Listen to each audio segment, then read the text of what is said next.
So listen, I just want to welcome you all to POP. If you haven't been, we here every Tuesday night from 5:30 to 8 o'clock. And we had a little offline meeting, I'm sorry, but let me tell you what it was about, just so everybody knows. But what we did is we have some young men over at the Emerge that are, guys headed for the penitentiary on that cradle to the prison pipeline that we've been talking about over the years. And these guys are either EJJ, that's extended juvenile jurisdiction, or they have weapons charges, or they're gang affiliated. And we have put together a team of men to go over and holler at them. That team of men is the men that have used pistols as a part of their crime and this and that. And what we want to do is try to build a bridge between what these young guys are, where they're headed, and where we know we want them to go. You get it? And so I just wanted to have a quick offline meeting with some of the men who are signed up on that, and because that project is going to start on Tuesday next, the Tuesday after next. And then sometimes you'll see those young guys here visiting us and sharing, just sharing their experience with us. So that's why I was late, and I apologize for that. We got some top guys that we had that are just coming home, man. You have to sit down. Come on, son. You're making me nervous. Sit down. So I want to let them introduce themselves. Son, stand up and introduce yourself. You've been going a long time, and tell us about it. Hey. My name is James. Uh-huh. I'm just getting out of trouble. Give him a big hand. So it feels good to be home. Thank you for singing that little song. I think I'm gonna show you. Wow. Are you excited I inspired December 6th. of this year? Man, give him a big hand. Where you staying at, brother? I'm trying to get out of there now. Well, take one step at a time. You just got out of fair, boy. We gonna hold up. Man, get a brother another hand, man. All right. We got another new brother who hasn't been here yet. Come on and introduce yourself. My name is Jay. Hey, Jay. I've did 20 years in prison. Yeah. Got out in March. Yeah. I've been on ISR, so they had little restraints on me at the beginning, but they're starting to free up. I got a good relationship with my agent, so he's trying to fast track me through ISR. So I've now been able to get more free time out, make it up this way. And Yeah. Give Jay a big hand. Man, it's so good to see his face. Yeah, man, because he was in that Moose Lake crib, Yeah. And man, Jay was a great student, very astute, and he was so serious. He was taking this thing serious, and I remember that about you. And I don't know what this is about me, but everything you ever wrote in your homework, just right now, is on my mind. I can just see it like it was yesterday about your childhood, your parents, your family, everything. I don't know what it is, but it's just something about it. It's written on me, man. And I know you went through a lot, Jay. And for you to come here says something back to me about what the relationship was and what the benefit was for you. And man, I'm humbled by that. Yeah. And I just want to just give you a big hand. Give me a little update on how you've been living, where you're working, what's going on. Things have been going really good. I got out. I went through transitional housing with the Life Rebuilders down in Burnsville. Right. I work at an assembly shop down in Lakeville. Okay. And my passion always has been to use my educational degree in psychology to help educate, advocate, and address, and assist other individuals in that transitional program. Right. So I've had plenty of opportunities to do that. I was in a conference meeting with Sarah Walker, the Deputy Commissioner of Corrections, Mark Mell, the Head of Community Corrections for Dakota County, the Head of the Work Police Program. We all had a conference in a room like this about reentry programming and how to get guys connected and transitioning out to healthy, and transitional housing. See, And, see that? Isn't that amazing? And that she was sitting in that meeting as a part of the solution. Yeah. Well, that means a lot. It means a lot. So your work, how long you been there? I've just been working for a month and a half now. Okay. Yeah. Okay. You know, and so we're glad to have you home. If I knew y'all was coming, I would have you a cake. But I didn't know you was coming, you know. So next week, if you're here, you'll be a cake for you. And if you don't show up next week, we're gonna eat your cake. Yeah. Let's give these two brothers another big brother. You know, we've been at this a while. We've been at this a long time now. At December, we'll finish off, December of 19 will finish off our 15th year. And, you know, should we,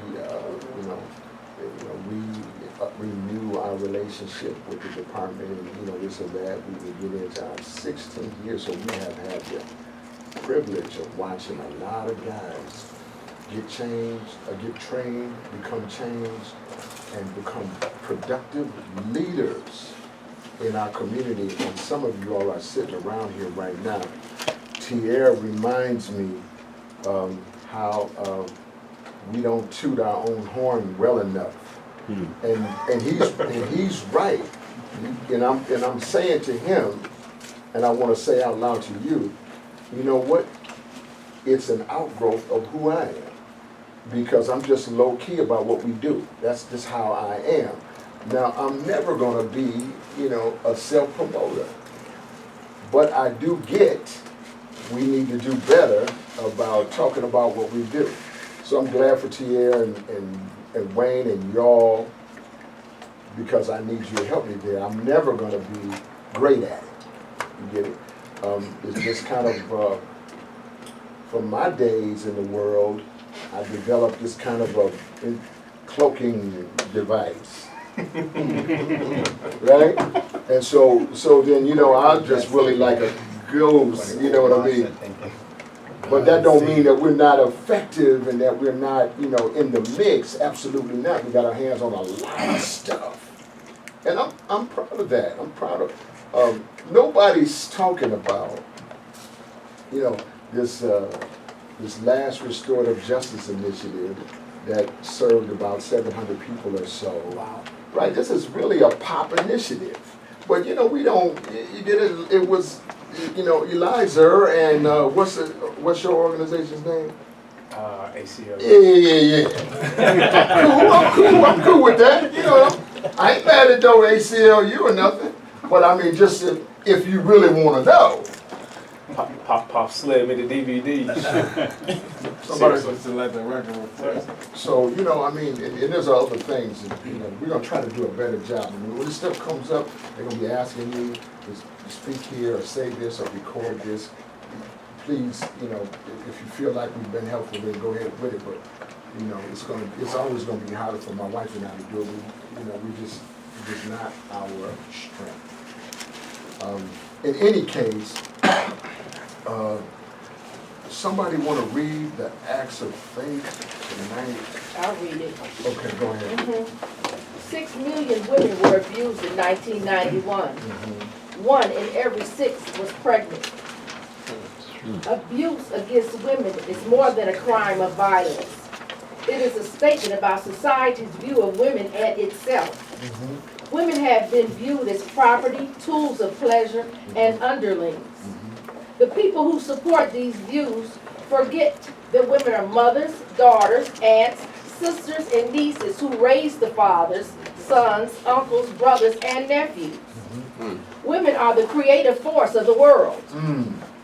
The world's treatment of women will be reflected in the things men create. Every man of color has an ancestral obligation to get clear regarding his views about women. Childhood pains, adolescent disappointments, adult misconceptions must be mended and forgiven. Every woman of color has a responsibility to all women of color to reveal the violence against her, to heal her wounds, and do everything in her power to make sure another woman is healed. I am every woman. Come on, Dr. Khan.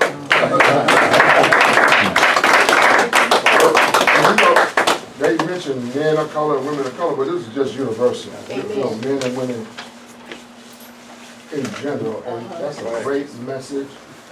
Boy, that's a great message. And who wanna say something about that? I want to go because I've been in prison twice now for domestics. This is always spoken to me because I was raised to like treat women right, and I was also raised to stand up for myself. And one of my issues is not laying a hand on a woman when she treats me like she's a man. And I go into this fight or flight mode, and I have never backed down from a fight before. I learned how to be an adult, and so I fought every time, and I've been in prison twice for it now. But the thing that stood out to me the most was this line right here: "The world's treatment of women will be reflected in the things men create." And I mean, that hit it right on the spot for me, because I remember my dad told me that behind every man with a dream, there's a woman with a vision. And like, I didn't really understand it at that point, but then, you know, he got to explain to me that you really, you can't do anything without the other half. And you can, but it's not going to be as you dreamed about. Everything. So I learned from that point on to just, listen and respect women at all times, because you never know when you need to make a phone call. You never know when you're going to need somebody, and the only person that's willing to answer is the person that you just screwed over yesterday. So I try to live my life in a way that a girlfriend's mom or something would be like, yeah, you're good enough for my daughter. So. Well, he got a little more work to do, but he's trying. Yeah. So it's a process. Somebody said process. Process. Yeah. So He said behind every man with a vision is every man with a dream is a woman with a vision. That hits you hard, Man, right? That's good, man. So say some more about it. I don't know what else to say No, about say, that. okay. That seems simple and profound all at the Okay, same all time. right. Go ahead. My name's Richard. What's up, everybody? I think just that statement alone rings true because at least for me, it rings true for me because for a long time I felt like people should be an island. Like you don't really need anybody to succeed in this world. If you just do what you need to do, you'll get there. But that's just not how it is. If that was how it is, there'd only be one person in the world and they do everything. We're all here for a reason, I feel like. And that went to how I respected women when I was younger. And I respect my mom and my sister, my auntie, and you better too. But every other woman out there, it's fair game. You know what I mean? So it was a different way of thinking. I was going to say a young man's way of thinking, but that was just an ignorant way of thinking. Yeah, yes, sir. So yeah, that just rung true with me, because every time I think back to something I wanted to do, there was a strong woman in my corner. My sister, my mom, grandma, aunties I met when I was grown that just had my back as soon as they found out I was, alive. Yeah. So yeah, that was powerful. Wow. Thank you, though, for sharing. That's good. Somebody else? Yeah, me back here. Go ahead back there. My name is Chinny. Hey, Chinny. I lost my mom when I was 10 years old. I have 16 sisters by my side. So I was raised by very strong women around me. And without them, I won't be nobody. My dad taught me that if you walk down the street and you badmouth a woman, think about your sisters. How will you feel if you walk down the street and a guy using a profanity to your sister? How will you feel? So you should treat every woman as your sister and your mom. And if you do that, life gets very simple, and you understand the important thing of life. And that's what I've been living on my whole entire life. My sisters are like my dad is my dad. But my sisters, I'll pick my sisters over my dad any day. Because without them, there won't be me. Wow. So that's where I see it. That's all right. Yeah. So I like that because everybody's family structure is a little bit different, but you know, you still the vicissitudes of understanding, you know, and maturity. You don't get to skip them just because of your family dynamic. You know, you always have to still pick up those pieces regardless of what you did or did not get at the home front. And so I'm thinking about Chinny's sisters. As he was talking, I was thinking about my own trip to Africa, to the continent, and what I experienced there, and the way the women work is so profound. I mean, they're always working. There's so much to do, and there's little to work with, but yet they're able to take what little they have and turn it into a home and a family, and it's amazing to me. So when he talked about his sisters, I went back to my own experience on the continent, and it humbled me. I thought I had a good idea of the value of my own woman and my mother as well, but I learned more. It took me deeper when I saw the level of poverty that they faced with joy and gladness. No complaining. No pointing fingers. Nobody was looking at themselves like a victim. Say, I am not a victim. So we don't want to victimize anybody else either, to the extent that we can. You know what I mean? Somebody else jump in. Go ahead. Well, Ananiah first, and then you tell. Yeah, that line, the world's treatment of when we're reflecting the things men create, and look at what we have created. Look at what we entertain ourselves with on a regular basis, with our music, videos, and and I mean, you can't even sell a car tire without seeing some scantily clad woman walking across the screen. Reality. And men, we created, you know? And it's like, it hit me during time, my mind and how I viewed everything. I sat in prison for 24 years, and I remember I was 38 years old. I remember I turned 38, and I was watching BT, and I was thinking to myself, like, this is just a lot of teenage and misogynistic type of stuff. Like, you know, it's just very degrading. And I'm 30 years old, I'm watching this stuff. And it dawned on me that if I do not change the content of my interest, if I do not change the things that I'm interested in, if I do not change the content of my thinking, then I'll probably walk out of here like one of them 50-year-old guys still gangbanging with their pants hanging down their butt. Not growing up, and the mind. And I consciously made a decision at that point to do that. To just consciously grow up, let my mind grow up, become interested in other things. That's why I know how now to build homes, process metals, you know, talk to people, address crowds. Because I made it a point at that time to allow my mind to grow to become what I envision a man to be, or certain aspects of it. So that is actually my point when it says the world's treatment of women will be, it is reflected in the things that we create. Wow. It's not it will be, it is. It is. Wow. That's it.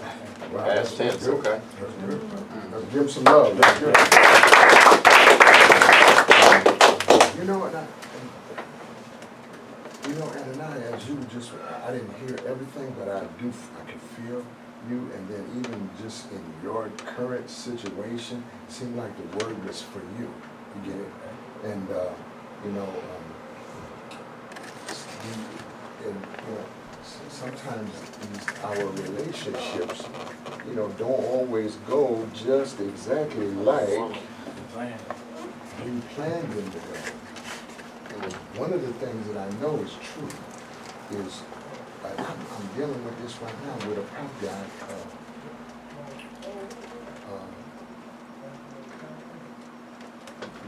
Westgate, Travis. You know Travis. Yeah. And so, you know, Trav, you know, remember he's struggling with his girl. It was a good girl. Right? It was a good girl. Cal, what's your point? No, I was telling you. Oh, hey, so,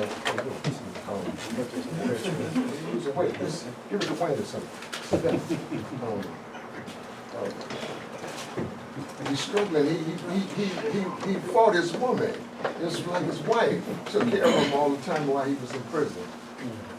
And then, you know, to celebrate, he got high, and then he clowned her. And so she finally had to break him off something. I'm gonna just break all the 8 minutes. Right. This is how she broke him off something. Sister Lolita and Sister Cheryl, this is how she did it, you know, because she's real nice and she's been supporting him the whole time while he was in prison. He never wanted for a visit, never wanted for no money, nothing like that. A visit every week, letters all the time. Yeah, home to come to, a vehicle to step into, all of that. And she's a beautiful girl. But you know what? She had to get strong enough to tell him no and really mean it. Kindness is not weakness. And you know, he called me today, and I mean, he's broke up about it. Because he is so used to her doing what he wants. You get it? That now he moved out, he got his own place, and he needed to do this. And he's trying to stand on his own feet. Right. Now Trav been making good money, but he's on somebody else's lease and somebody else is carrying the weight. But now he's trying to carry his own weight. Well, I'm talking to somebody in here. That's right. See, look, you have to get to a point where you're carrying your own weight. Now, we understand that takes a minute, but after a minute, you have to stand up and get your big boy drawers on and carry your own weight. Somebody say, carry my own weight. Some of y'all in here is heavy, too. For real. You know, and it's not just weight, it's issues. Because we have issues in here. Now, we ain't different than nobody else in the world, but we do have issues. Somebody say, I got issues. I got issues. You remember last week we had a mental health provider in here. Boy, she was so excellent. I want to give her a hand. I forgot her hand. Yolanda was here. And she said, I said to her before she started, raise your hand in here if you got a mental health issue. Everybody raised their hand. And 3 people didn't raise their hand, and they more messed up than everybody. Glory to God. I said, see them 3 people first. Not me, I didn't know what you're like, we're going to get that medication and get it quick. But you know, Ananiah, what I just want to come back to you, because I mean, I feel this thing like it's me somehow. You know, we spent a lot of years together, brother. And it dawns on me, son, that we needed all of them to be able to get through this kind of thing right here. The number one way for a pop guy to go back to jail or prison internally is a failed domestic relationship. The number one way, say number one. Number one. Right. The number one way for a pop guy to go to jail or prison externally is a failed traffic stop. Wait, what? Failed traffic stop. Number one way. Right? If you're not legal and you're not sober, then the relationship, it goes to another level. They run a different kind of check on you. Suddenly all your history comes back. Now they're looking at you funny. with their hands on a weapon. Is that right or wrong? That's right. So these are our issues, and a lot of times, I'm just gonna show you something, a lot of times, the domestic part of it plays a role in the driving part of it. Either you driving to or from, yeah, the drama. Yep. Right? So I just want you to be mindful here and careful in managing your situation.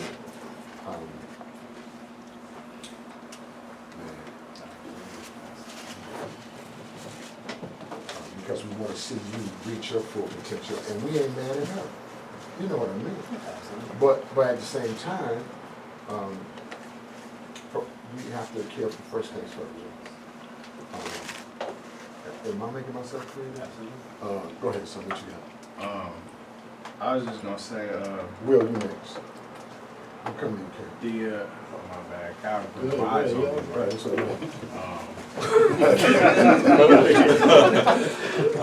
don't say TV. I knew to the big guy. No, I never, for those of y'all who met my girl, she lived in London, and the beautiful thing about what we got is that she's in recovery also, which I love, and she's cognizant of, we're both cognizant of each other's triggers that could lead to relapse, to anger, and it's just it's crazy how I can have the best communication with a woman I've ever had that's on a completely different side of the world. Wow. And I love that girl. She's Wow, a bad man, that's beautiful. And Give them something right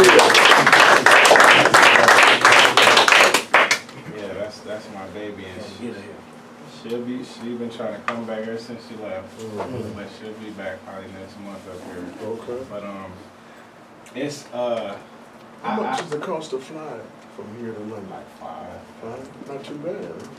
$5 grand? $500. What do you went back to the 60s? Come on, man. I ain't never been to London. I don't know, man. Yeah. 500 nothing to get to London. No, That's what I'm saying. That's it. it's gotta be serious. I wouldn't mind going though. Yeah, that's right, man. We'll be there. So go ahead. But no, I noticed one thing, like with when you spend, when I spend the majority of my time pouring into my woman, I realize how dope she is. Wow. Versus before, when I would just, okay, we had sex, now she good, and I'll wait till she was all in love, and okay, now I'm gonna go, while she in La La Land, I'm gonna go off and do something else. And that was my old way of thinking. But I realized that I couldn't appreciate the woman that she was because I never took the time to pour into who she was. You're dropping something now. And this time with this woman, I spend so much time realizing and just conceptualizing and appreciating the woman who she is. And it's also dope when you got somebody who appreciates the things that the previous relationship took for granted. If that makes sense.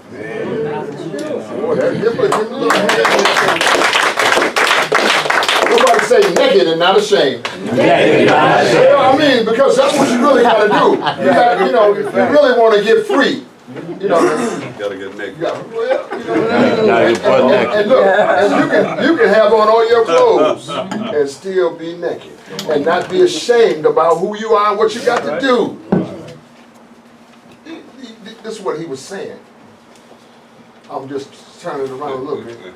He said, well, when I did it last time, I left her there, but I was ashamed. He didn't say he was ashamed, but for him to be conscious of the fact that he did it, you have to first come into some shame and recognition of your behavior.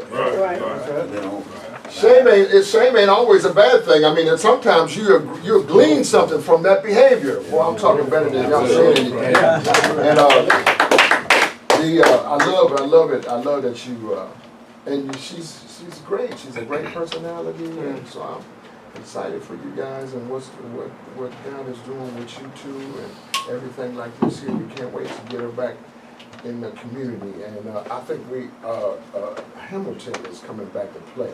Hamilton in August, and then we're gonna get some tickets. I don't know how many it's gonna be, but if we get some, you and her is going.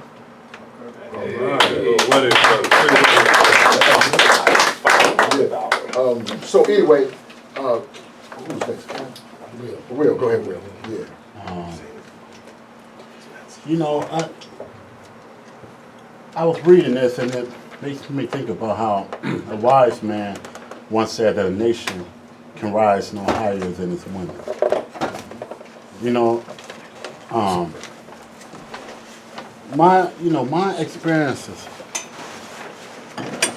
with women, whether it's my aunties, my woman, and whoever, that there's a direct correlation between how we treat women and how we treat and view ourselves. I treat my woman like a hoe, then I see myself on the same base level as a pimp. Yes, sir. If I treat my woman like a queen, then I'm a man who's always striving to walk with some integrity. Yeah, yes. It's a direct correlation there. Yes. And my woman, I realized that when I look at her and how she interacts with me, she reflects back onto me what my values are and how I see myself. You know what I'm saying? So she's my biggest affirmation. She's my biggest supporter. Wow. And in a way that no man could possibly be. And I get it when we say that, a people or a nation can rise no higher than its women. Wow. I get Well it. said. That was really well said. Yeah, I'm almost ready for a moment of silence. Cal, come on, Cal. Come, you gotta sit down, son. Come on, cause you gonna stay or you just visit? How you doing? I'm all right, man. Good. Good to see you again. Come on. Get something to eat if you're hungry. Go ahead, Cal. All right, first of all, I'm Calvin, not Ice Mike no more. Then I started realizing what this thing here said. I had something to go with it. It says, I forget that women are mothers, daughters, and aunts, and sisters, and nieces. Because when I was in that world, I wasn't thinking of that. I was thinking about how I can control, how could I hurt somebody. First of all, I want to apologize to you women in there. Wow. Because I did a lot wrong, and I thought I was doing right. I had women out there abusing. Now I come to realize as I get older, I need to respect everyone, because today you're in up by yourself. So I need to realize that I got to learn to be more compassionate. So I can get to know.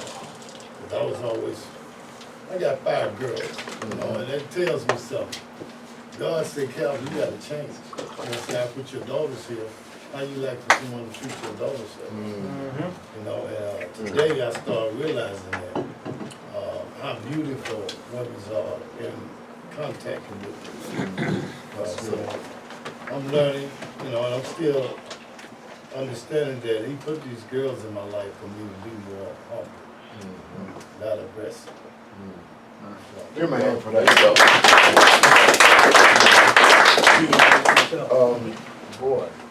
Boy, y'all talking about it over here. Oh, yeah. So, you know what I want to do, though, because we got a guest in Tier, we're going to switch to Tier and have him introduce his guest and hear what he's talking about. But just to close this particular section of the conversation, I want to hear from Ms. Cheryl and Miss Lolita told us about what they think about this.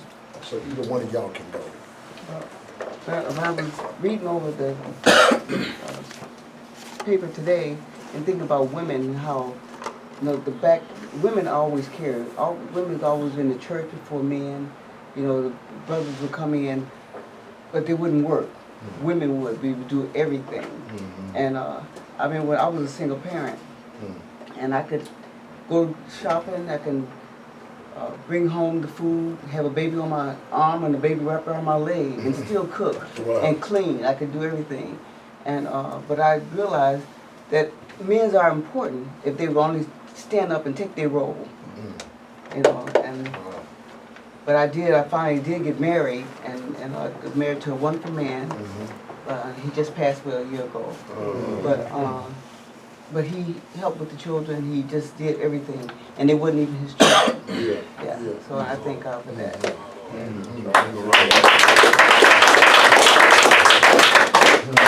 Thank you for that, sister. I'd say as a black woman, it really doesn't matter using the term black, just as a woman, that I carry the torch for women. And as far as helping young women, I always look out for young women to try to tell them how to be conservative, how to carry themselves, and don't let anybody touch you inappropriately. And personally speaking from myself as a woman, sometimes men forget, sometimes y'all forget that everything that we do is meaningful. And you can carry the torch for so long, and then as a woman, you'll get tired. The torch will eventually go out because y'all didn't light the fire. I was just speaking for myself.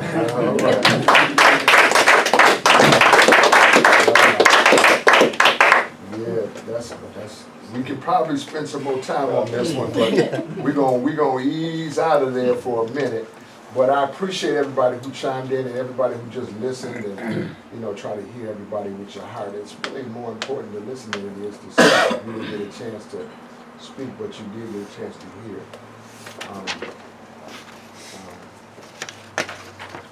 But we have a guest, and I want to get to our guest tonight. Tia, would you kind of set it up for us? Yeah, so you guys know that I'm not going to bring anybody here who's not a second chance employer, who's not interested in, creating job opportunities for our guys with backgrounds. And my guy Axel here from Personnel Plus is that guy. He gets it, he speaks our language. And he only has assignments that are felony friendly, quote unquote, even though I hate saying that. But he works with all types. And he's been doing some work with us too. So anybody who may be looking for a job, this is one of our connections with employment right here. Just by show of hands, raise your hand if you're unemployed right now. You're unemployed. 1, 2. So this is a beautiful thing. That's amazing. It is amazing. But even 2, which probably would be about 87%. You get it, or 3% that weren't employed in here. You get it.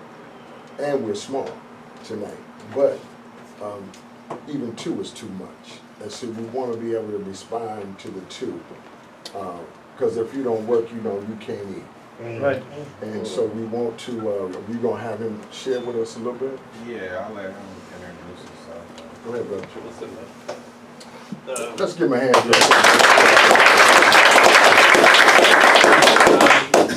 Axel Torres, born and raised in Puerto Rico. Moved over here about 6 years ago, but before that, actually, I moved here. Decided to pick Louisiana as my first stop. All right, that's my hometown. Your hometown, it wasn't a Right. good experience for me. It was Right. a real, it was a life-changing experience. I thought I could communicate, and that was a big slap in the face right away. Wow. The treatment that I was exposed down there, I carry with me everywhere I go. It marked me and it kind of made me do what I'm doing right now, because being looked down on when I thought everybody was equal, Okay. made me backtrack on everything that I learned in that time. Right. So I struggled badly. Nobody would hire me. Nobody would rent to me. Nobody would even give me an interview for almost the first 6 months I was over there. I moved there when Katrina had hit. My brother was living over there, so my intention was to move over there, help him out. That completely backfired right away. We clashed. I ended up paying for his trailer for me to sleep in, even though it was a FEMA trailer. So even my own family kind of made me stumble when I got there. Wow. So I moved back home, went to the stupid old ways. Luckily, I never got caught into anything stupid I did, and decided to come up here. What made me change the way I look at things, when I moved back home, I actually had my wife and 2 kids. One was literally 3 months old. The other one was barely 1 year old. No lick of Spanish. I brought them to Puerto Rico knowing nothing. And it just went down here, man. I went through my own ways. I couldn't care less about my wife. I couldn't care less about my kids. Everything was about going and doing anything I knew at that point. So, moved here to Minnesota, and the same struggle. How did you move here? What brought that on? A half brother lived here, and literally that's the only door they're open to. Those that I thought were friends, well, you know who they really are at that moment. So when that transition, I really found out it was just me, my wife, and kids. That's it. Not even my family. That door open, and took a gamble, and I mean, either see that or something else. So come up here, had the same situation as I did in Louisiana. Nobody would employ me. Nobody would rent me. And that move up here jaded me. I'm gonna be honest with you guys. It jaded me. I started feeling hate for some people for the first time in my life because of not being able to get ahead. So I grinded, got a job that was paying me 6 years ago $6 an hour, 12-hour shift, 6 days a week. I barely saw my kids, I barely saw my wife, but I know they were with food, they had money to spend out, and that's all that mattered to me at that point. That's all that still matters to me at this point in life. It's everything I do is for them. If I have $20, I'll have $20. I don't care as long as they have everything I didn't have. Yes, sir. So struggled with that, got a job, and the way I got to where I'm at right now, my first job, the staffing agency office manager is the one that drove me to the job. And she looked at me, she turned the radio on, I was like, oh, I know that song. She said, holy crap, I didn't know you speak English. So I'm like, that's the first slap. I'm like, you're just profiling, you just, you can go down the line, man. And I'm like, look, hell no. Okay, let's have a conversation. And so I started talking, and by the end of the ride, she said, give me your phone number, make sure I have it on my cell phone. 3 months later, she called me, she offered me a job in the office.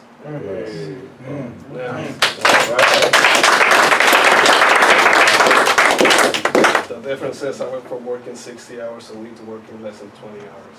But I knew I needed to take that gamble and that chance to be where I want to be at. So I gave up a lot to work 2 hours at 3 in the morning and 2 hours at 6, and that was it. And then in between, a lot of thinking, a lot of mental grind, and what the hell am I going to do now? So I decided to enroll in college. I need to get my degree. time kept working, I moved my way up, they gave me more hours, I ended up as just dispatching people, to interviewing people, to being a recruiter, to being a supervisor, to ended up being an office manager.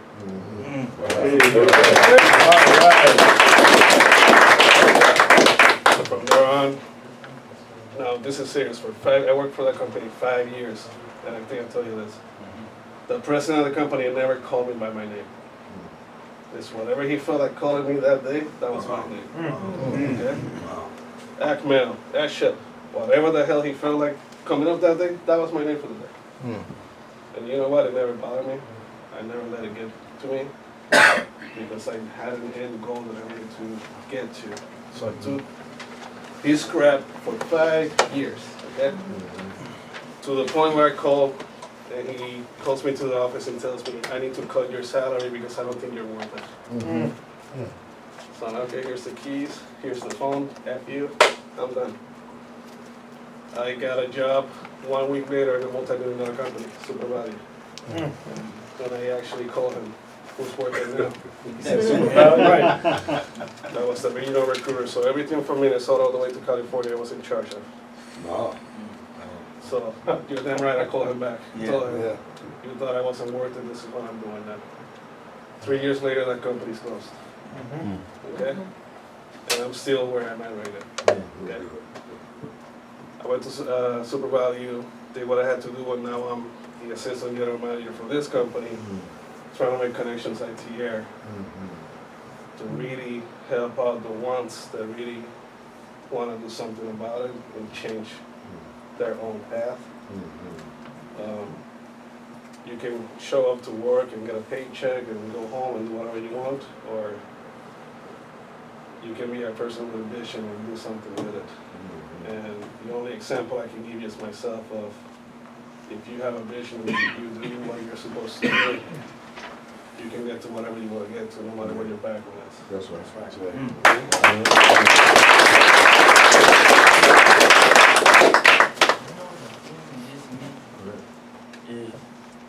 You have no criminal history. No, and I have the same struggles. And you still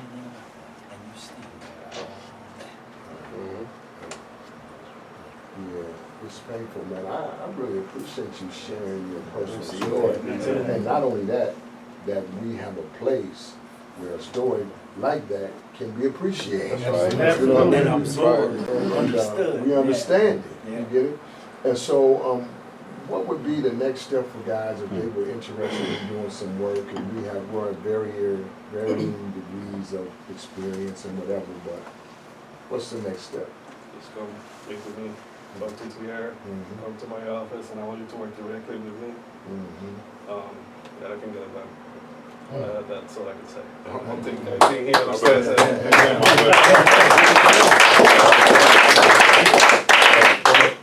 I have a question for you. What shift do you have? What shift do you need? I love it.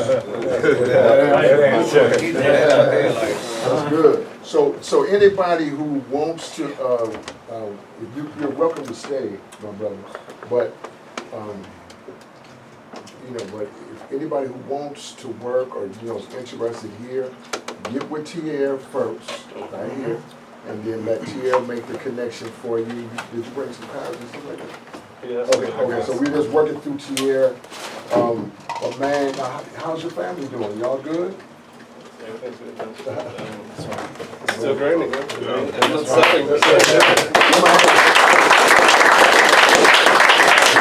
My brother say he's still on his grind. You know what I mean? Yeah. So, any more questions? And if not, we're gonna. What type of work is it? Warehouse? Light industrial, like janitorial warehouse, machining. If I don't have it, I'll give you the connection it does. Wow. Do you have CDL jobs? No, not right now. Not right now? But I Okay. can get you hooked up with somebody. Okay.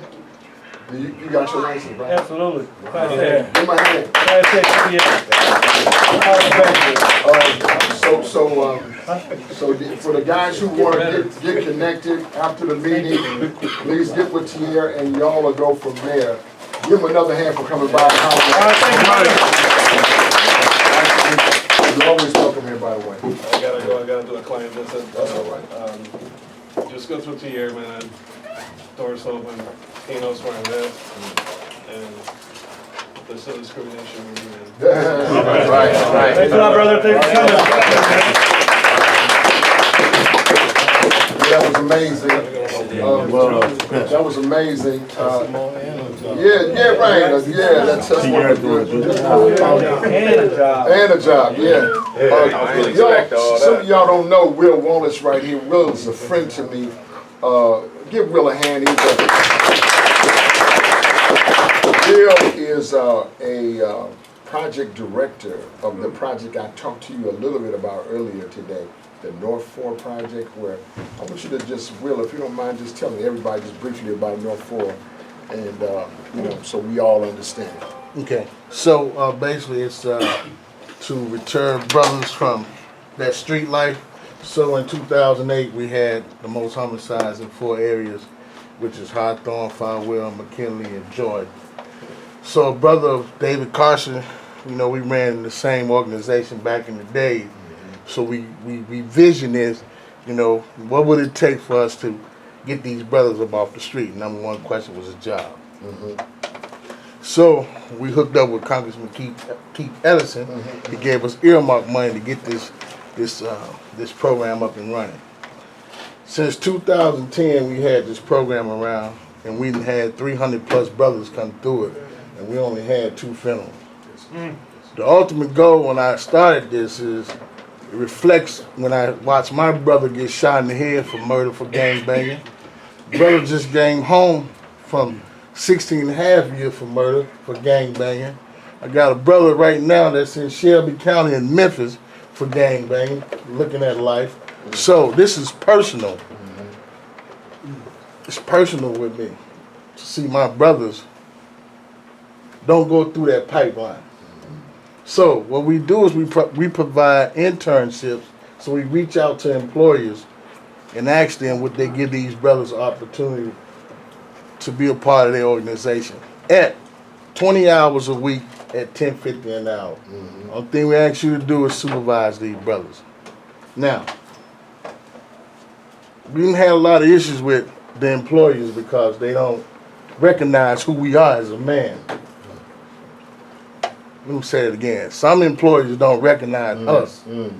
It's who we are as a man, as a human being. So the first thing when brothers come in there on their phone, pants hanging, sagging, all that, they out the door. So now I'm talking to these employees like, look, you gotta give these brothers an opportunity. You're not gonna see it at first. But when I get calls from brothers saying, yeah, I just graduated from Dunwoody. Yeah, I'm working at this construction site. Yeah, I'm working in Atlanta being a youth counselor. It pays. You ain't gonna see the fruit right then and there. But if you plant it, eventually you'll see it.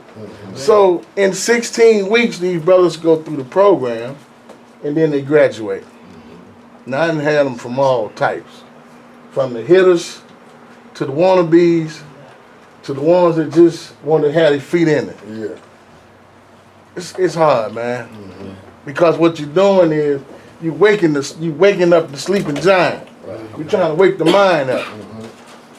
So we reached out to Brother Shane and said, look, man, bro, humbly I need you to help me assist with these young brothers before they go. And so, hey, for the next couple of years, we're gonna be teaming together. And these young brothers gonna be a part of something that's greater, man. Something that they can see, something they can vision. Like we had group today, and I mentioned to the brothers is this: many is called on, and few is chosen. I'm gonna say it again: many is called on, and few is chosen to do this work, man. So you're gonna see a lot of minis, but only few can touch the heart, can touch the soul. And so a country boy coming from Mississippi, man, I'm gonna tell you, I done seen the struggle. I done seen the struggle, brothers. And I hear my mom all the time. It constantly reminds me, man, this is why I grind.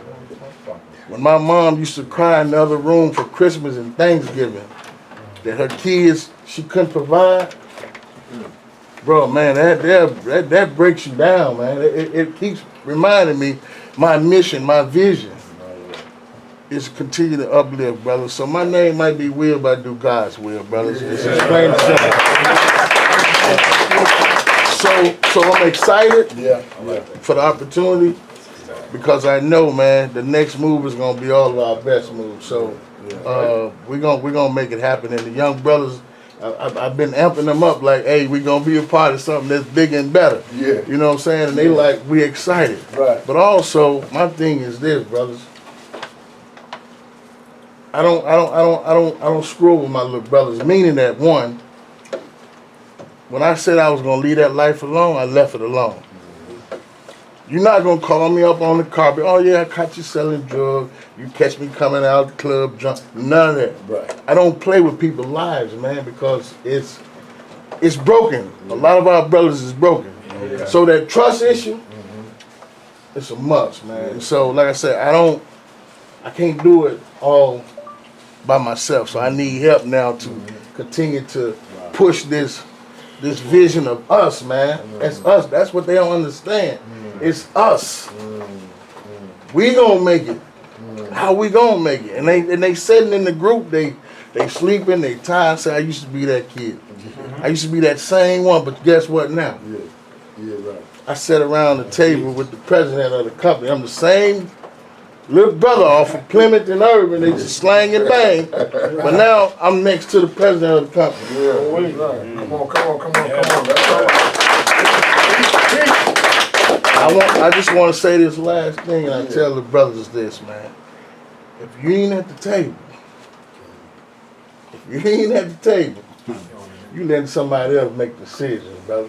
That's right. So you got to come to the table if you want change. You got to come to the table if you want change.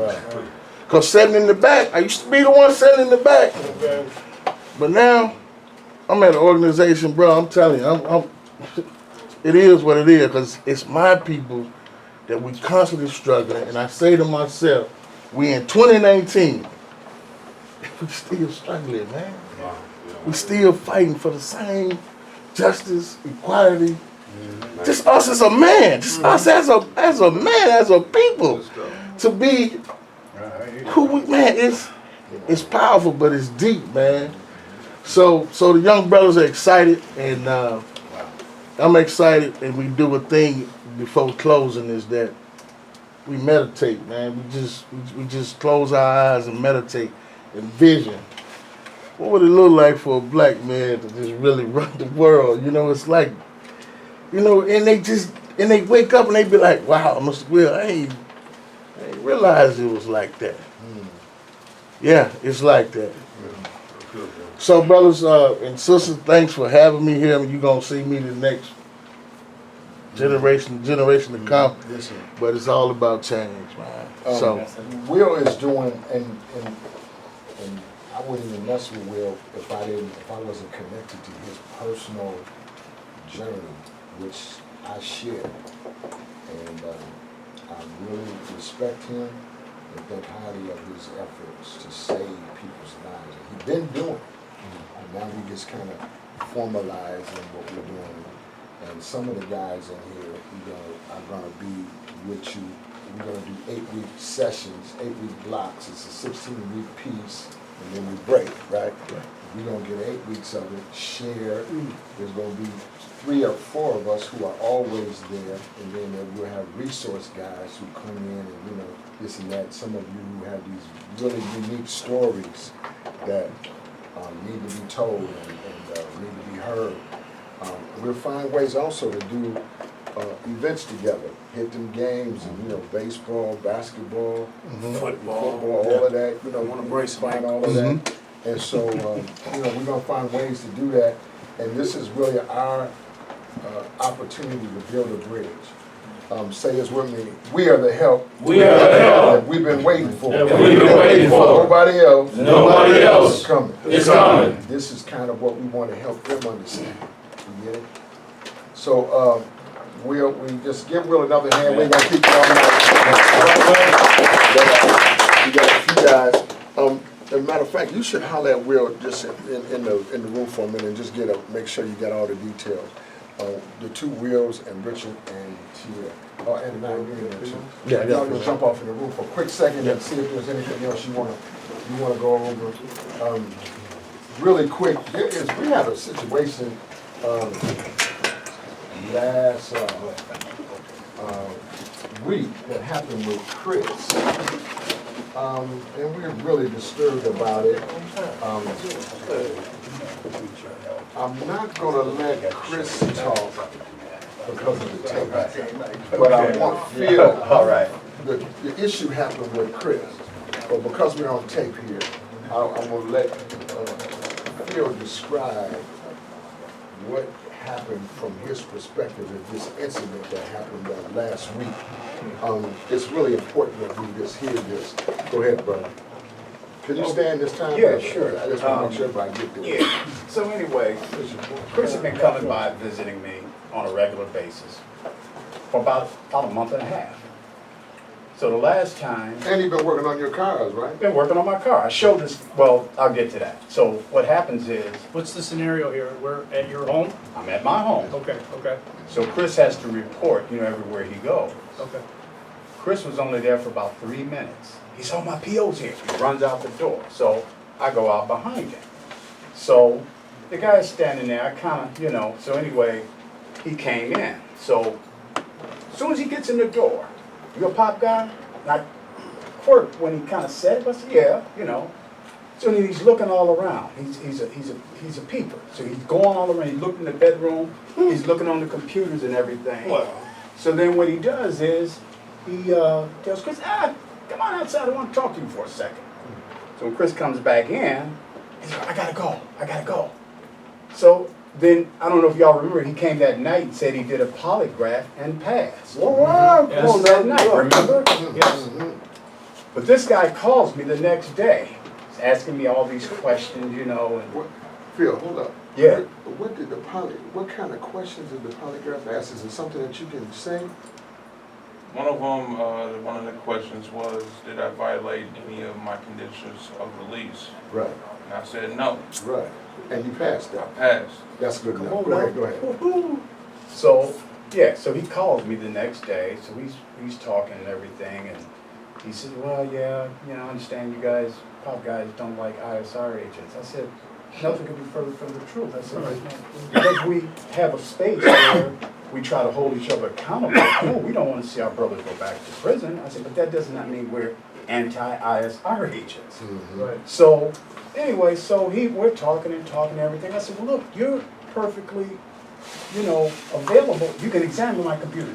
Nothing is on my computer.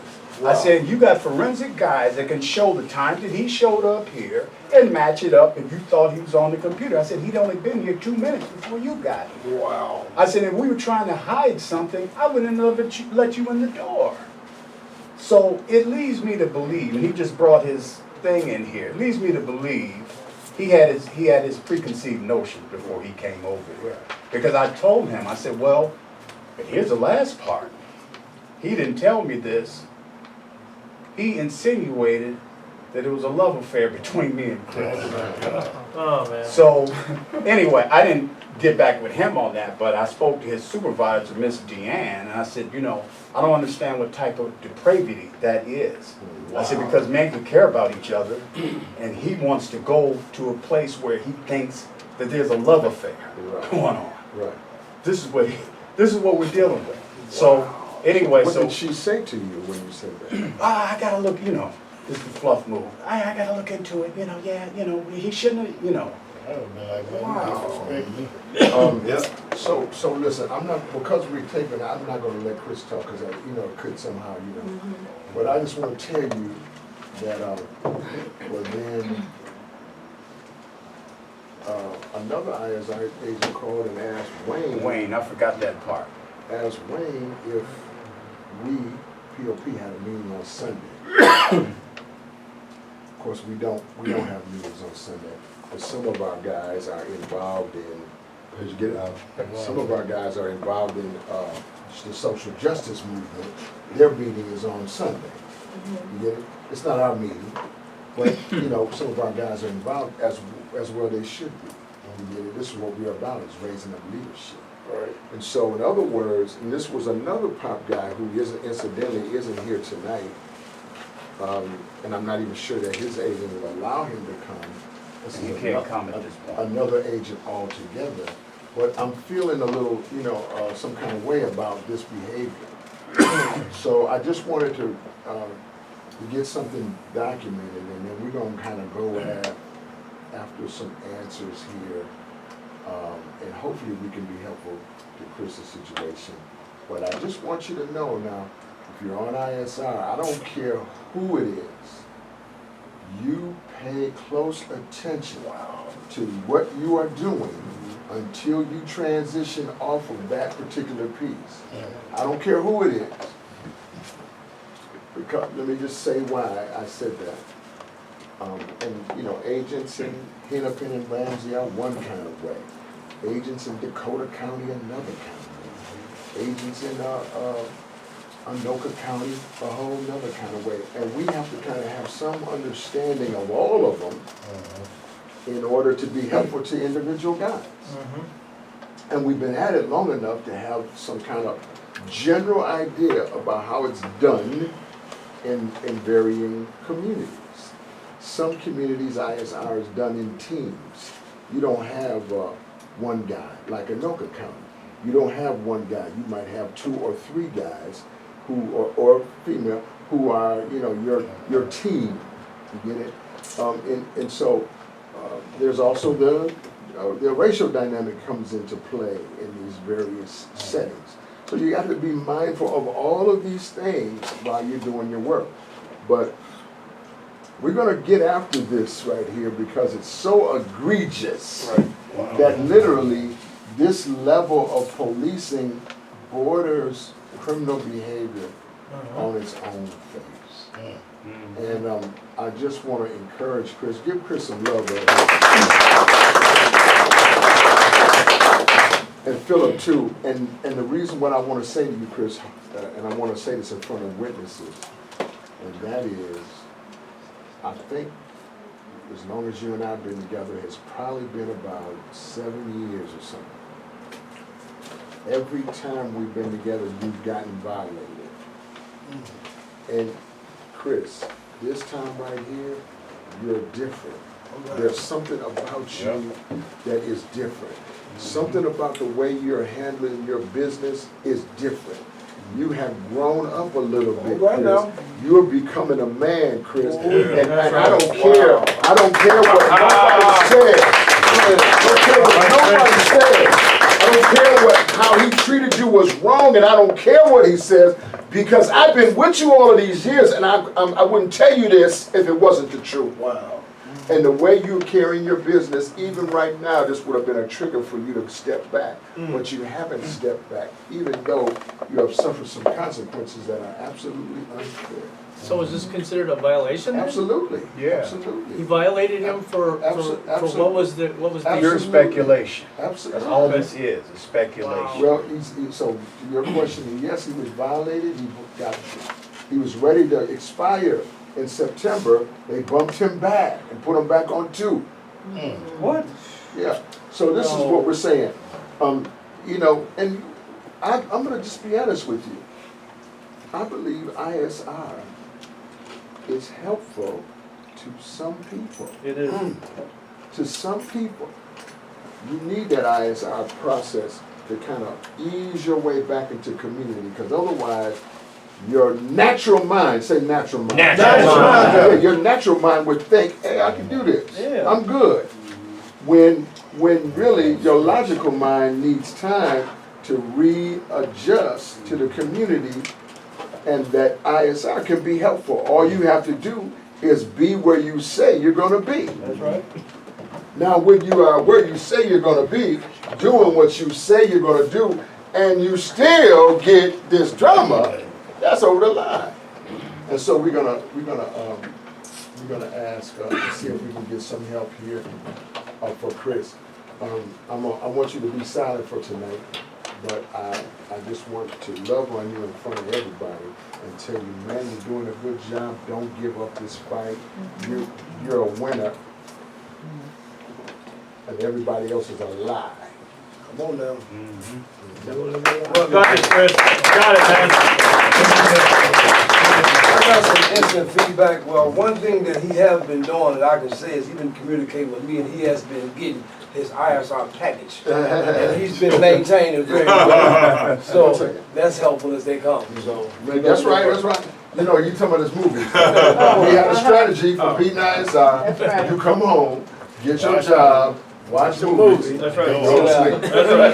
That's how you beat That it. is the strategy. That's the and T got the movie. And he give you like 5 for this much or 5 for 10 or something like that. You know, come on in, son. Come on, come on, come on. One of the things I do want to say that I'm doing so well at the company that I'm at. I'm getting compliments not just from the higher ups, but I'm getting compliments from the other departments on the job that I'm doing. Last like 2 weeks, I put in over 100 hours at work. Oh boy. I'm doing not just one job, my main job I got hired for. I'm doing 3. You getting that money, Chris? I'm getting money. Yeah! Before taxes was $1,379. Man, I might get it. I might don't get a couple forget to miles send this that back. dollar. Give my hand, give my hand, give my hand. See, this is a good thing, man, and Chris is working hard, you know, this and that. I wanna share something with you, and I'm not gonna, you know what, look, 7:20. I'm gonna share something with you. I'm messing with this in Lido Lakes, and you know where I was at last night. We gave a report about you, son Paul, and everybody was excited about that. This group that I'm with now, Lido Lakes, was your group. You know what I mean? So it's the guys you were with when you first took Pop, who are now doing Sound Cry and all of this. But I just want you to. No, before I do that. Chenny, did you have something you wanted to say before you left out of here? Are you good? Yeah, I'll call you later on today so we can talk. But, okay, but, you know, Chenny had some good news for us last week or the week before. Yeah, that my boss is out of town. I talked to you last week about it. He comes back next week. We try to correlate some schedules for Tuesday, because I want him to meet the group. Because I talk a lot about Pops. Right. So just dropping a check, I don't think it's that big a deal, but I want him to actually sit in. And actually experience what I experienced Tuesdays. And so, because what the company has decided to give $2,500, and what we're gonna use that money for is for guys when your driver's license is dirty. Because we know that's the #1 way for you to externally go. So if you come home and you got fines, we're gonna go into negotiation, and if we get a good deal, then bam, we're gonna pay right then and there. Or same thing with us, guys that have these issues. The driver's license piece is huge, because look, here comes an employer wants to pay you 20, but you stuck at your apartment and you have to take the bus, and the bus don't get to 20. The bus gets you to 10.50. Okay, so you gotta have a vehicle in this, a horse in this game. Give Chenny a hand before he leaves. I got some good news. A little while back, I got a car slid up under my door. This car was from the BCA. And they told me that, Mr. Cowan, we don't have your driver's license. I mean, we don't have your license plate, a copy of your license plate. So I sent them the copy of the license plate, and I sent them the license plate, and about 2 months later, they sent me another letter in the mail and told me that, Mr. Cowan, you have collaborated with all our said wishes, and we're throwing in a towel on you from the BCA. You are no longer required to send us notification of your whereabouts. You're no longer required to send a notification of the job. You're officially out of the system. Now, my stipulation was 5 years to collaborate with them, but they extended to 10, hoping that I would slip. I tricked them. You tricked them. Maintain a pop guy. Pop guy. Come to group, you don't go to jail. You don't come to group, you go to jail. Oh, that's good. Give a hand. Give a hand. That's good. I got no ties to the state. I'm officially completely clean off everything. Yes, sir. It's like I just got here. Oh, God, my life, baby. You know, just something hit me though, because then I've been seeing them posting these pictures of this young lady and he's calling her all of these names like boo and you know, and I'm like, you know, I don't really know him like that, but boo is on Facebook, so something's going on. Give him and boo a hand. I don't want to go too long. Dion, are you gonna live or die, son? Which one you gonna do? Oh God, he said I'm gonna live or die. Yeah. What you gonna do? Huh? Whispering about the evening. Think about the question. I'm gonna come back to you. Man, we miss you, man. It's good to see your face, and we know there was you had a little issue, and tell the guys your name and give us just a little quick update on how you doing. Well, my name is Rustic. I got a DWI and they kind of socked it to me a little bit. Yeah. I ducked prison though. Come on now. Well, give him a little hand. I raised a little 5-year-old boy by myself, so struggling with that, looking for housing, looking for jobs. But I'm also plugged me in so I can only get a night job because I'm doing treatment at the same time. So I got to try to put a lot of eggs in a basket and carry them without breaking. That's good. I got to tiptoe, in other words, to stay on track. Man, well, keep tiptoeing then. You know, you ain't the only one. And Well, go ahead. matter of fact, if we'll have James Reese in here, you need a job, come see me. I got a plug. And we just missed on him. You didn't, here this boy here who walked in the door is your guy with the third shift piece. You know, this is perfect. Also, produce, you got a third shift also. So here's another option where he work at. So offline, I want you to highlight it. I'm gonna tell you something really quick. Now, Nate right here, unless I miss my guess, Nate is also totally free, off parole, and has his voting rights returned. Is that right or wrong? Right. Say something about that.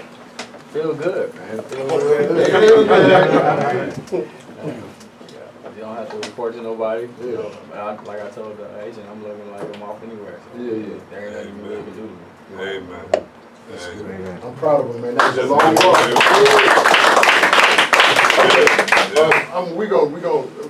We're gonna short it up, but I just want to tell you one thing. I've been messing around in the Old Testament. This is just me.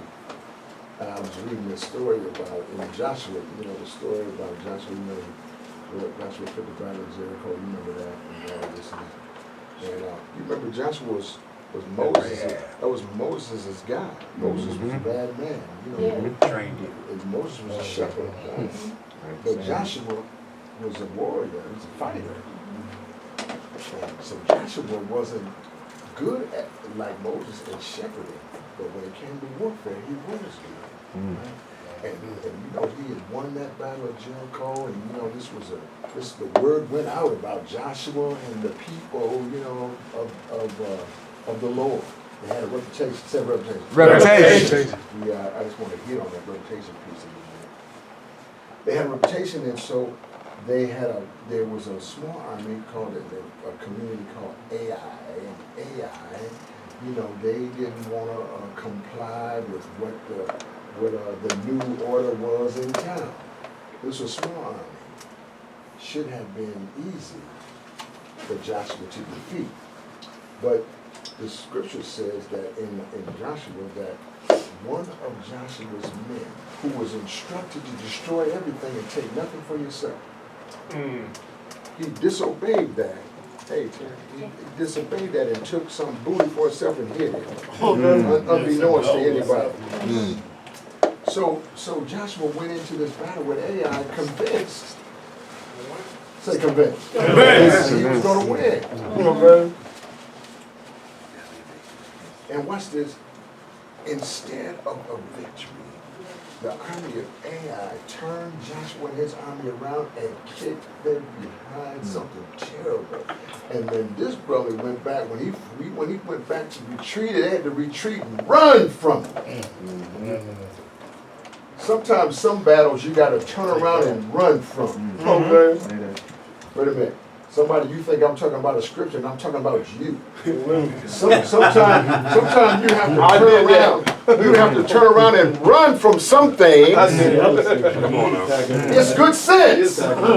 Say good sense. Good sense. But Joshua said, wait a minute, as a warrior, he said, wait a minute, I'm gonna have to get up out of here. Now I might be able to come back another day, but right now we got to run. Say run. Run. Running is a strategic move. That's right. Some people don't know how to do it. Looking for another day. Watch this. I'm going fast. And so he asked the Lord, what did I do wrong? What's wrong with me? I should have been able to do this. And he said, you have indiscretion, trickery, and sin in your kin. And because of that, you all have disobeyed me. Wow. And I delivered you into the hands of Ai. And man, he said, wait a minute, this is right in his own house. Listen to me carefully. See, we say we're pop guys and we're family, but sometimes right in our own house, we will be meaner and eviler and more wicked to one another than the law allows. We will put our mouth on each other. We'll talk about each other, in a way that you don't get what that's really doing to you. Gotcha. What we're trying to do here is lift each other up. Well, even when you're wrong, ain't nobody in here perfect. I mean, absolutely nobody. Nobody in here is without flaw, not one of us. Right. But we don't want to put our mouths on each other in a hurtful and disrespectful way that causes the whole thing to fall. I noticed this, and some of our pop guys are moving around now. Y'all are starting to become leaders in these other areas. And people are asking you questions. You think they're being nice, but they're probing you. You think they're showing you favor, but they're trying to figure out, wait a minute, where is the weak spot over there? You got to pay attention when you're in the world. Everybody ain't your friend. They're just smiling and carrying on, but some people are not your friend. Behind your back, they're doing other things. Watch this, and I'm going to be done. They went to this man's house. They found out who he was. And they took his life. Wow. They took his wife's life, all his children, and they burned everything that belonged to him, including what he stole. Yes, sir. Now watch this now. The reason why they took this aggressive action was to demonstrate that if they did what they were told, they were not supposed to lose. If they did what they were told, they were not supposed to lose. Now, for most all of you here, we gave you good instruction when you was locked up. We came in there to the penitentiary cell when you was locked up and broke this thing off exactly like it was. The reason why we did that is because we have a belief that says you are not supposed to lose. Say, I'm not supposed to lose. I'm not supposed to lose. When you get a training like the training we bring, no other training like it in Minnesota. Nobody hitting this hard. I'm just telling you the truth amongst ourselves. Amen. When we leave you there, you are better than you were, and you know it. Yes. And if you just would listen, then you are not supposed to lose. Amen. Say, I am not supposed to lose. Supposed to lose. You got to get it out of your mind. We didn't come after you for you to lose or be running around here a victim and dangling from somebody else's string like a puppet or a sucker. Preach. But we came in there to break something off, some bread off to you that you can eat. You know, it says, man cannot live by bread alone, but by every word that proceedeth out of the mouth of them who sent us. Who opened up the door and sent me is not me. I couldn't open up the penitentiary door by myself. Somebody else had to send me and open up the door ahead of me. And for years they tried to break it off and stop it and disconnect it and attack it, and they still doing it. Wow. But the only reason why they have not been able to shut us down is because the one who sent me, we have been obedient to what he sent us to do. And what he sent us to do was break something off for you so that you were not supposed to lose. That's right.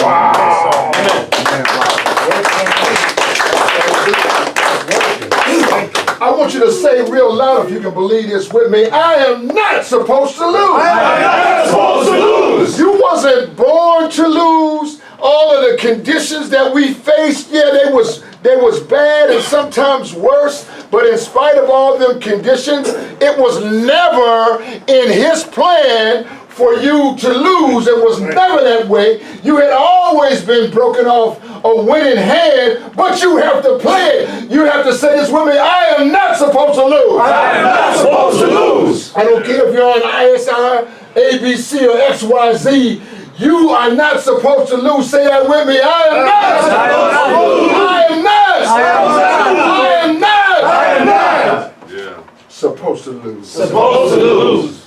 You got to understand this. Wow. You got to understand this. Some of you right now in the room, because of your behavior, this message is strong for you and you feel ashamed. Go ahead. Yeah, I want to jump in, Pop. I feel it, and I know this message is for me, you know, and for everybody. I'm not supposed to lose. The training you gave me, powerful. Had I listened and stayed with every single word, I wouldn't have slipped and fell. And I want to apologize to the Pop guys, to you, Pop, for not showing up, for showing up like I did. I mean, I'm not going to tell the whole story, but I did slip. I did, because we all take. I showed up high. So, again, apologize. Do the things that I have been doing so this won't happen. Continue to come, plug back in with Turning Point. I have been working. So last month, well, no, it's this month, weekend of the 4th, fell off hard. I lost a lot. I wasn't supposed to lose. It hurts. I'm disappointed. I disappointed a lot of you guys. I'm disappointed. So that's where it's at. And picking back up the training and some of the other things. Right now the scale, it feels heavy for the hurt and the pain, loss and disappointment. There are some blessings. Still walking, letting it go, walking forward. I'm walking those. I'll talk about those. I do want to admit, get back on the, hey, I'm powerless. I can't do this without you guys. Without the strength, without all our voices here. We are stronger. You know, there's no help. I am the help. I've been waiting on. Nobody else is coming. And had I listened to this piece, the Pop told me, broke off of me that, hey, this thing is the credential that I don't chase that. And I'm not gonna get into the story. I don't chase those feelings in it. Stand on my square and I'll be all right. God's got me. I just have to admit, I lost. I'm not totally defeated because hey, I'm alive. I went to a pastoral care just after work. Girl, I'm not gonna get off into all that, but guy we know committed suicide. He's dead. There's guys that my man just got back. He went back to prison for a year. I mean, I could lose more if I continue down it, but I don't. So I gotta turn this thing around. I want to not feel the shame because you're right. It was boiling up. These guys know this about me. They see it in my behavior or see whatever they see. I mean, ain't nobody in here dumb. Anybody could did what I did, graduated from college. You know what I'm saying? We can all do that. And we can all make the choice not to use. And continue to make that choice not to use. So today I'm with you guys, making that choice. Really kind of want to cry, for the shame and the guilt. We with you. Yes, sir. Love you, man. Love you, man. Give some love.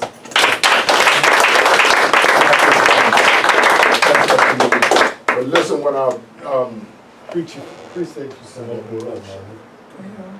Give him a better hand than that.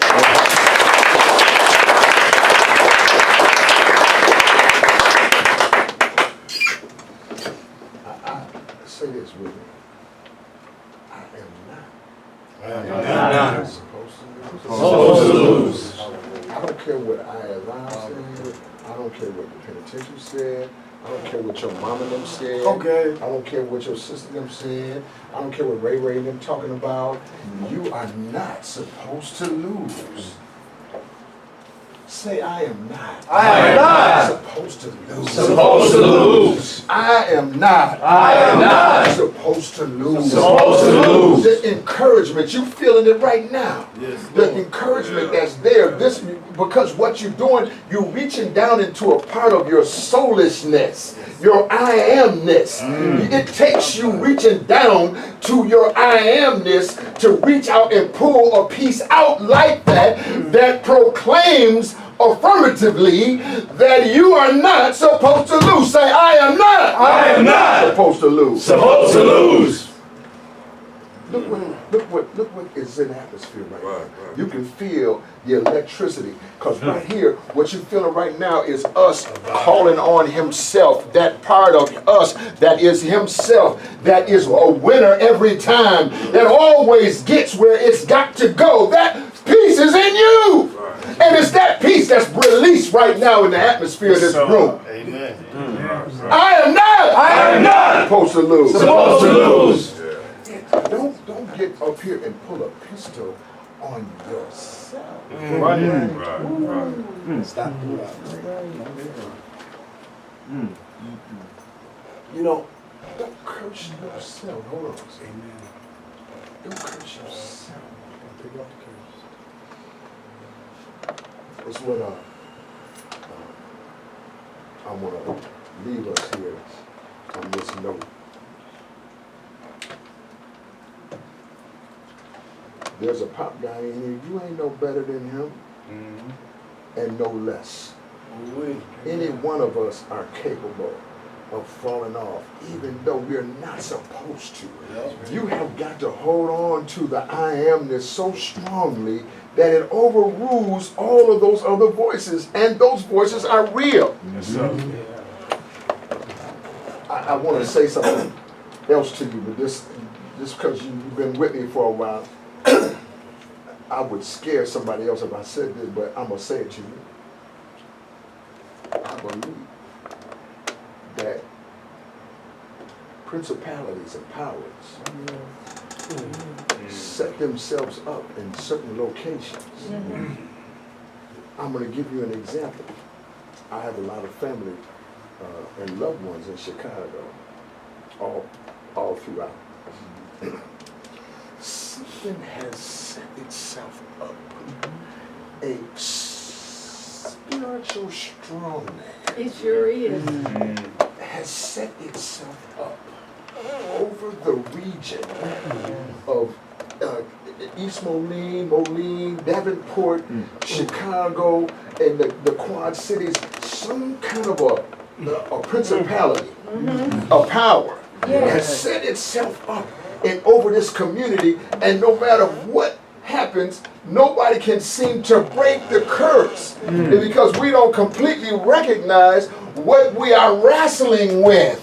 We up here thinking it's just Crips and Bloods and all these other things in between, but there are other forces that are at work. And if you get lost in just the flesh, you can only meet flesh with flesh. But if you want to do battle in this realm, you have to meet the flesh with the spirit and attack the thing in the spiritual realm that is attacking you. Now watch this carefully. I ain't trying to scare you or nothing like that. You know, I've been at you a long time. But I'm going to tell you now, I also feel, see, like that strong man has got a hold and it's moving. It's moving. And you got to be able to catch yourself. You got to be able to look at what's taking place. You got to be able to see what's going on around you. Not just in front of your face, but in the principalities and powers. What's at work here. And the person that's against you may not actually be the one. But we have to look at all of it now.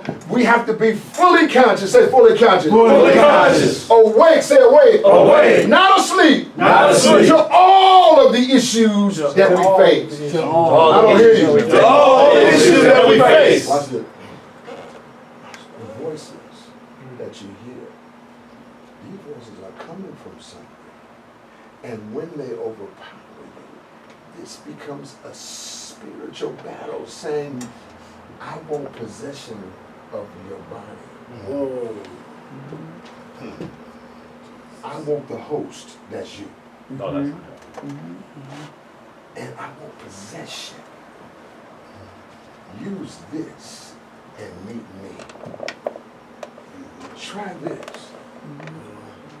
And I'll befriend you. Everybody else will put you down, but I'll roll with you, ride or die. I'm taking you to a different place tonight, but I just want you to understand these times we're in here are a little bit different. You have to put on the whole suit.